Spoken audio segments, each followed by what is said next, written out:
નમસ્કાર મિત્રો, સ્વાગત છે તમારું અમારી યુટ્યુબ ચેનલમાં. મિત્રો, આંગણવાડી બહેનોના માનદ વેતનમાં વધારો કરવા બાબત તેમજ દિવાળી પહેલા પગાર વધારો ચૂકવવા અને દિવાળી પહેલા બોનસ આપવા બાબત એક મહત્વના સમાચાર આંગણવાડી બહેનો દ્વારા આપવામાં આવી રહ્યા છે.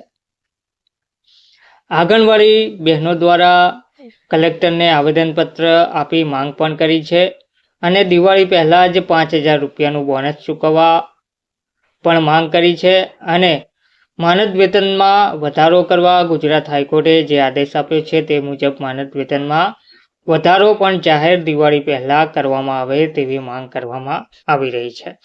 ટૂંકમાં તેવું કહી શકાય કે આંગણવાડી બહેનો હવે ત્યાં સુધી આંદોલન નહીં છોડે જ્યાં સુધી પગારમાં માનદ વેતનમાં વધારો જાહેર કરવામાં નહીં આવે અને અન્ય કેટલીય માંગણીઓ છે તેનો ઉકેલ લાવવામાં નહીં આવે.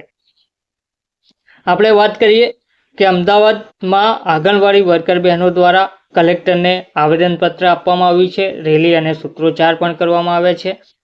હવે આ થઈ અમદાવાદની વાત, પરંતુ રાજ્યભરમાં આ માંગ ચાલી રહી છે. માનદ વેતનમાં વધારો કરવા અને અન્ય કેટલીય માંગણીઓ છે જે સરકારે ક્યારની પૂર્ણ કરી નથી અને ફક્ત વાયદાઓ જ બતાવ્યા છે, પરંતુ કેટલાય સમય થઈ ગયા હોવા છતાં એટલીસ્ટ કે ગુજરાત હાઈકોર્ટ દ્વારા પણ જાહેરાત કરી દેવા છતાં પણ હજુ સુધી તેમની માંગણીઓ પૂર્ણ કરવામાં આવી નથી. તો આંગણવાડી બહેનો, કાર્યકરો, તેડાગરો, સહાયક બહેનો રોષે ભરાયેલા છે અને હવે તેમની ધીરજનો અંત આવી ગયો છે અને જ્યાં સુધી માંગણીઓ પૂર્ણ ના થાય ત્યાં સુધી આંદોલન કરશે તેવી માહિતી મળી રહી છે.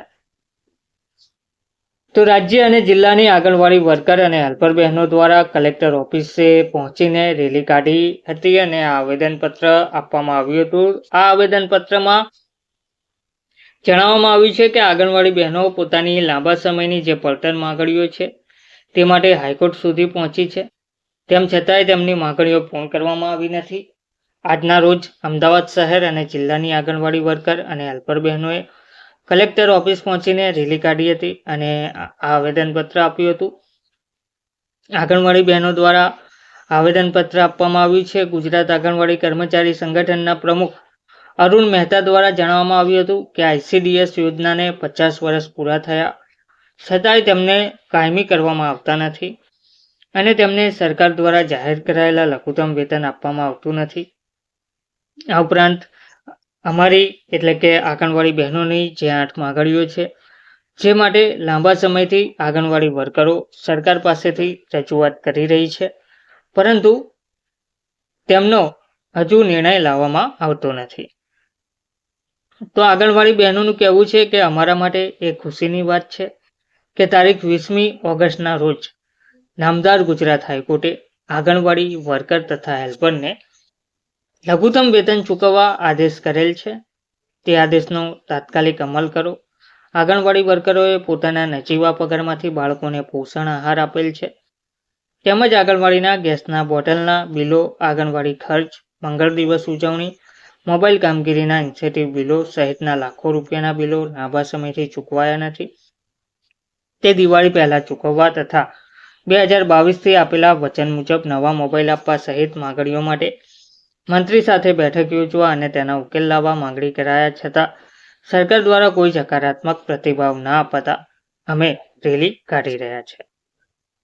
આંગણવાડી કર્મચારી સંગઠનના મહામંત્રી જે કૈલાસબેન રોહિત છે તેમણે જણાવ્યું હતું કે અમારી માંગણી તે પણ છે કે આ ગુજરાત હાઈકોર્ટ દ્વારા જે આદેશ આપવામાં આવ્યું છે તે પ્રમાણે આંગણવાડી બહેનોને 24,800 અને હેલ્પરને 20,300 લઘુત્તમ વેતન આપવું જોઈએ. આ લઘુત્તમ વેતનનું સરકાર અમલ કરે અને દિવાળી પહેલા તહેવારો ઉજવવા માટે આ બહેનો માટે 5,000 રૂપિયા બોનસ જાહેર કરે અને બાકીની રકમ અમને ચૂકવવામાં આવે. નાસ્તાના દરમાં વધારો કરવામાં આવે. ઘણા વખતે અમારું શોષણ થઈ રહ્યું છે, પરંતુ સરકાર જાગતી નથી અને અમારા પ્રશ્નો સાંભળતી નથી. કલેક્ટરને આવેદનપત્ર આપવામાં આવ્યા છીએ, તેમ છતાં હવે જોવાનું એ રહેશે કે દિવાળી પહેલા શું સરકાર આ અંગે કોઈ હકારાત્મક નિર્ણય લેશે કે નહીં. ધન્યવાદ.